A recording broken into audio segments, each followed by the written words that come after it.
PTI जलसे में मुकर्ररा वक्त पर ना पहुंचने का गुस्सा। वजीर आला खैबर पख्तूनख्वा अली अमीन गंडापुर ने राइफल मारकर खड़े ट्रक का शीशा तोड़ दिया। ड्राइवर को भी धमकियां। वजीर इत्तलात पंजाब अज़मा बुखारी कहती हैं, अली अमीन गंडापुर ने राइफल से गाड़ियों के शीशे तोड़े, यही इनकी असलियत है। वजीर आला खैबर पख्तूनख्वा के मुशीर बैरिस्टर सैफ कहते हैं, रास्ते बंद करना पंजाब हुकूमत की नाकामी का मुंह बोलता सबूत। अली अमीन गंडापुर और उमर अयूब गाड़ियों से उतरकर जलसागाह की जानिब पैदल चल पड़े।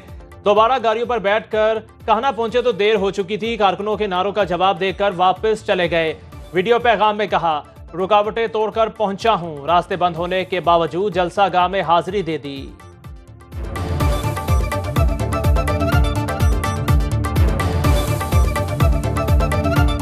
हम फॉर्म 47 की हुकूमत को मानते हैं, ना हम फॉर्म 47 की इस पार्लियामेंट की कोई आईनी तरमीम को मानते हैं, और न ही जब तक हम जिंदा हैं हम कोई ऐसा इकदाम होने देंगे।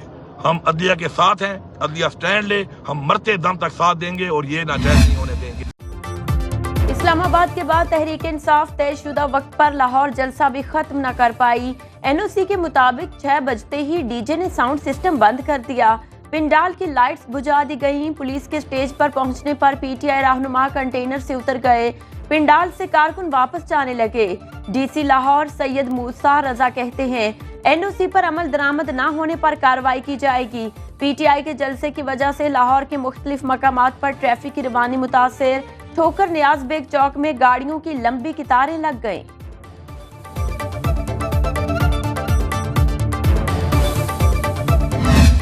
नाकाम तरीन जलसा था, जिस तरह ये इस्लामाबाद के जलसे में नाकाम रहे और जितनी इन्होंने बड़के मारी थी इस जलसे के हवाले से, जितने बड़े बड़े बुलंदोबान दावे किए थे, वो ऑन ग्राउंड अगर आप देखें तो वो सारे दावे धरे के धरे रह गए कि खुदा पहाड़ निकला चूहा वो भी मरा हुआ।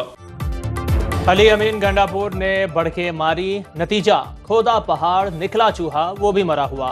वजीर इत्तलात अता तारड़ न्यूज कॉन्फ्रेंस में बोले, हमने तहरीक इंसाफ को फ्री हैंड दिया, पीटीआई ने पूरा जोर लगाया, अवाम ने उन्हें मुस्तरद कर दिया। मरियम औरंगजेब ने कहा, अली अमीन साहब आप क्यों वक्त पर जलसागाह नहीं पहुंचे? पूरे लाहौर में वजीर आला खैबर पख्तूनख्वा को ढूंढा जा रहा था, रास्ते खुले थे, आपकी औकात भी खुलकर सामने आ गई।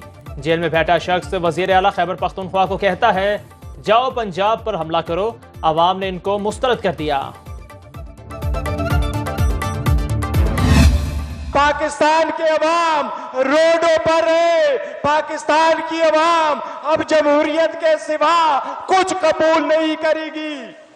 इंशाअल्लाह हम आजाद अदलिया के लिए कोशिश करेंगे। अवाम सड़कों पर आ चुके, जमहूरियत और आजाद अदलिया के सिवा कुछ कबूल नहीं। चेयरमैन तहरीक इंसाफ बैरिस्टर गोहर ने जलसे से खिताब में कहा, एक दूसरे के रास्ते बहुत बंद कर लिए, अब रास्ता निकालें। अवाम को अवाम और इदारों को इदारों से नहीं लड़ना। खुदारा होश के नाहुन लें और अवाम की आवाज़ को निकारा खुदा समझें।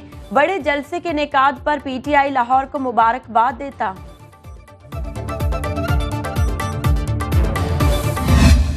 जहां पर ये इम्प्रेशन और ये रोना धोना और झूठा प्रोपेगेंडा के जो है वो कंटेनर लगाए गए हैं, हमें रोका जा रहा है, हमें जो है वो जलसागाह में पहुंचने नहीं दिया जा रहा है, ये हू का आलम है। 1500 से 1600 लोग जो हैं वो लाहौर से उन्होंने जलसे में शिरकत की है। गुजरावाला में 65 से 85 लोग आए हैं।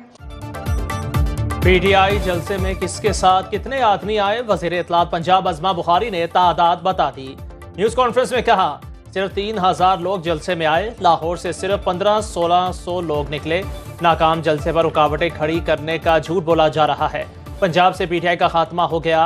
Opposition leader Punjab assembly Malik Ahmad Khan Bachar का कहना है, हुकूमत ने एनओसी की खुद खिलाफ वर्जी की, जलसागाह में लाने वाला सामान वक्त पर नहीं आने दिया गया, रास्ते बंद किए गए।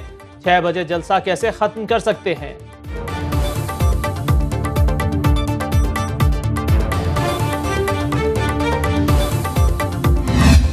मैं तो किसी की भी गिरफ्तारी के हक में नहीं हूँ और ये चीज़ें गैर जमहूरी अमल है। हर तरफ कमज़ोरी ही कमज़ोरी है। सियासी लिहाज से कमज़ोरियाँ हैं, इक़्तिसादी लिहाज से कमज़ोरियाँ हैं। जमहूरी अमल में गिरफ्तारियों के खिलाफ हूँ। नवाज शरीफ से जो बातें होना थी वो हो गईं। मौलाना फजलुर रहमान की मुल्तान में मीडिया से गुफ्तगू, बोले मुल्क में सियासी, इक़्तिसादी और अमन अमान से मुतालिक कमजोरियां हैं, इत्मीनान का माहौल नहीं, आईनी बहरान पैदा करने की कोशिश की गई। अदलिया, ब्यूरोक्रेसी और पार्लियामेंट समेत तमाम इदारे अपनी आईनी हुदूद में रहें।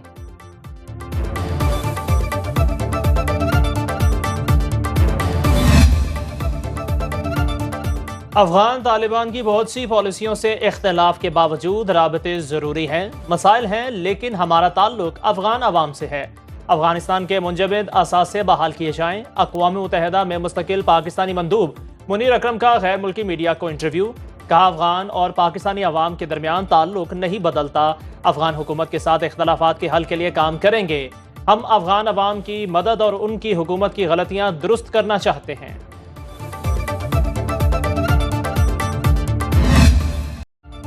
वज़ीर-ए-आज़म शहबाज शरीफ दौरा अमेरिका से पहले लंदन पहुंच गए। 2 दिन क़याम के बाद 23 सितंबर को न्यूयॉर्क रवाना होंगे। अक़वाम मुत्तहिदा जनरल असेंबली इजलास से 27 सितंबर को खिताब शेड्यूल। वज़ीर-ए-आज़म ने ट्वीट किया, दुनिया के सामने पाकिस्तान का नुक्ता नज़र पेश करूँगा। मुख्तलिफ उमूर पर पाकिस्तान के मौक़िफ़ और मुफादात की तर्जुमानी करूँगा। आलमी मसाइल, अमन के फ़रोग, तरक्की और मौसमियाती तब्दीली के उमूर को उजागर किया जाएगा। मैं हैरान होता हूँ कि प्राइम मिनिस्टर को ये क्या पड़ा कि वो कहते हैं 5 जजेस हों, 3 जजेस हों, उनमें से मैं पिक एंड चूज करूँ कि ये फलाना चीफ जस्टिस बनेगा। चीफ जस्टिस मेरिट पर बनना चाहिए और किसी को तौसीह नहीं देनी चाहिए।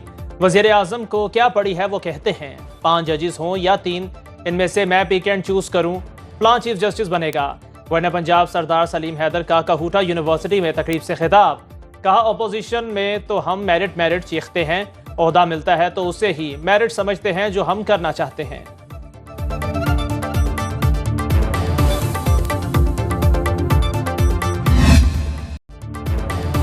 चीफ जस्टिस सुप्रीम कोर्ट काजी फाइज ईसा ने 14 सितंबर अक्सरियती फैसले की वजाहत पर 9 सवालों के जवाब मांग लिए। इलेक्शन कमीशन और तहरीक इंसाफ ने वजाहत की दरखास्त कब दायर की?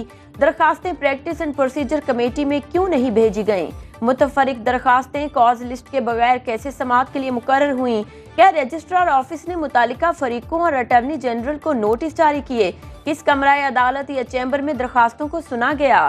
फैसला सुनाने के लिए कॉज लिस्ट क्यों जारी नहीं की गई? ऑर्डर सुनाने के लिए कमरा अदालत में फिक्स क्यों नहीं किया गया? ओरिजिनल फाइल और ऑर्डर सुप्रीम कोर्ट रजिस्ट्रार में जमा हुए बगैर ऑर्डर कैसे अपलोड हुआ? ऑर्डर सुप्रीम कोर्ट वेबसाइट पर अपलोड करने का हुक्म किसने दिया? Registrar supreme court Jazila Aslam से जवाब तलब किया गया।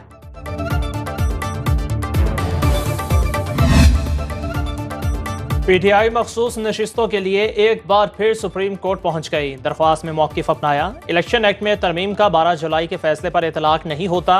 इलेक्शन कमीशन को अदालती फैसले पर अमल दरामद का पाबंद बनाया जाए। 12 जुलाई के फैसले पर स्पीकर के खत की कोई हैसियत नहीं। इलेक्शन कमीशन को स्पीकर कौमी असम्बली के खत को मुस्तरद करने का हुक्म दिया जाए। इलेक्शन कमीशन को मखसूस नशिस्तें दूसरी सियासी जमातों को तकसीम करने से रोका जाए।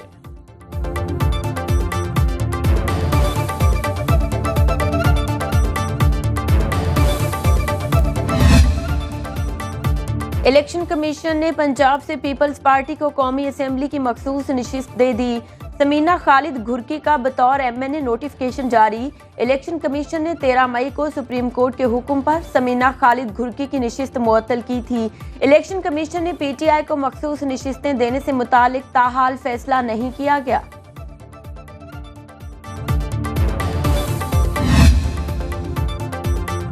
पीपल्स पार्टी आईनी तरमीम के जरिए अदलिया को कंट्रोल करने की साजिश में बराबर की शरीक। मौजूदा हुकूमत अवामी मैंडेट की तौहीन करके वजूद में आई। अब जमहूर की राय को एहतराम देना पड़ेगा। अमीर जमात इस्लामी हाफिज नईमुर रहमान का कंदकोट में जलसे से खिताब। कहा, पीपल्स पार्टी ने कश्मीर से कराची तक लूट मार का बाजार गर्म कर रखा है। सिंध की सड़कें और शहर मौजूदारों का मंजर पेश कर रहे हैं। आवाम की दादरसी करने वाला कोई नहीं।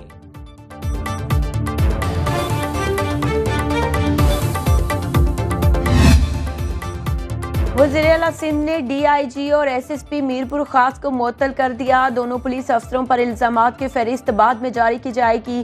कंदकोट में डाकुओं से राबते के इल्जाम में भी 2 पुलिस एहलकार मुअत्तल।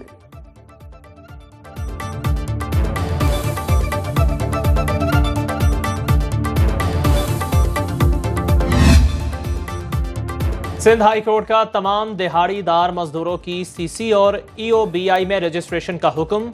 जस्टिस सलाहुद्दीन पिन्होर ने कहा, जानवरों की तरह इंसानों की भी मंडियां लगती हैं। चौकों चौराहों पर खड़े मजदूर अपने खरीदारों के मुंतजिर होते हैं, लेकिन उन्हें खरीदने वाला कोई नहीं होता। क्या सोशल सिक्योरिटी वाले इन मजदूरों के लिए भी कुछ करते हैं? जिन्हें दिहाड़ी नहीं मिलती वो कहां जाएं? अदालत का EOBI हुकाम से इस्तफसार। अदालत का अगली पेशी पर फरीकैन के वकला को तैयारी के साथ पेश होने का हुक्म।